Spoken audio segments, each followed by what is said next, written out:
आप YouTube channel की तरफ से राम प्रकाश को सुन रहे हो। कबीर दास की दोहे से आपको इस प्रोग्राम की शुरुआत करते हैं। चोर को खांसी संत को दासी मुसीबत में डाल देती है। चोर को खांसी हो जाए और जिस टाइम वो चोरी करता हो, और संत को दासी उस टाइम हो जिसका उसका मन भजन में लग रहा हो, उस समय दासी उसे मुसीबत में डाल देती है। इसी प्रकार चोर जब चोरी करता है, उस पर खांसी आ जाए तो उसको सारा कुछ छूट जाता है, उसका ध्यान हट जाता है खांसी को रोकते रोकते, और खांसी आ गई तो जिसके यहाँ चोरी करता है वो उसी के यहाँ पकड़ा जाता है। जब पकड़ा जाता है तो भैया मार लगेगी, उसमें मार लगेगी तो खांसी खतरनाक है ना। और ऐसे ही संत के साथ में दासी देख लोगे आप, तो जो चोर का हाल हुआ है वही संत का होगा।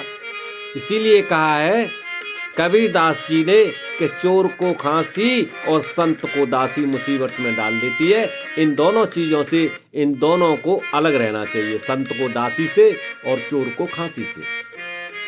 आगे कहा प्यार देने से बेटा बिगड़े। देखो, एक प्यार पर भी एक दोहा है कि प्यार देने से बेटा बिगड़े, भेद देने से नारी अगर ज़्यादा अपने बच्चे को प्यार दोगे तो बच्चे की आदत खराब होगी। इसीलिए उसे उतना ही प्यार देना चाहिए जितनी उसे ज़रूरत है। ज़रूरत से ज़्यादा प्यार देना बच्चे के लिए खतरनाक हो जाता है। इसलिए कहा प्यार देने से बेटा बिगड़े, भेद देने से नारी। कभी अपनी नारी को भेद उसे दो जो भेद की व्याख्या जाने। नारी पे कभी भी वचन रुकता नहीं है, किसी भी प्रकार वो भेद को खोल देती है नारी। इसीलिए कहा है कि लोभ प्यार देने से बेटा बिगड़े, भेद देने से नारी, और लोभ देने से नौकर बिगड़े, धोखा देने से यारी। नौकर को अगर आप लोभ दोगे तो उसकी आदत बिगड़ेगी, और अगर आपने मित्र को धोखा दिया, अपने यार को धोखा दिया, तो आपकी यारी जरूर बिगड़ेगी। लोभ देने से नौकर बिगड़े, धोखा देने से यारी। पूरा दोहा फिर सुनाता हूँ। प्यार देने से बेटा बिगड़े, भेद देने से नारी, लोभ देने से नौकर बिगड़े, धोखा देने से यारी। गुण मिले तो गुरु बनाओ। अगर गुरु के गुण आपके समझ में आते हैं तो गुरु बनाओ। कर्मों का फल भाई सीधा सा है, कर्मों का फल सीधा सा है। इंसान कितना भी चतुर हो, चालाक हो, लेकिन वो कर्म के अनुसार ही उसे फल मिलता है। सीधा सा फल है। छल का फल छल, आज नहीं तो कल। इंसान चाहे जितना चालाक क्या न हो, लेकिन जैसा करेगा उसको फल वैसा ही मिलेगा। आगे के दोहे में कहा गया है इंसान इतना गिर चुका है कि उसे भले बुरे का कोई फर्क नहीं आता। इतना नीचे गिर चुका है इंसान, दूसरे की भलाई उसे अच्छी नहीं लगती, दूसरे की सच्चाई उसे अच्छी नहीं लगती, केवल अपने मन में लवलीन हो रहा है। इंसान इतना गिर चुका है। आप ये समझ लो, इंसान को नहीं समझ रहा, इंसान जीव को नहीं समझ रहा।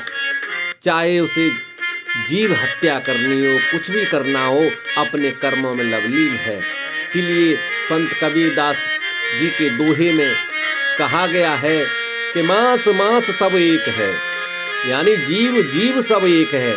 चाहे वो एक चींटी हो, चाहे वो हाथी हो, चाहे इंसान हो, चाहे बकरी हो, चाहे भैंस हो, चाहे गाय हो, कोई भी जीव हो, जीव सब एक है।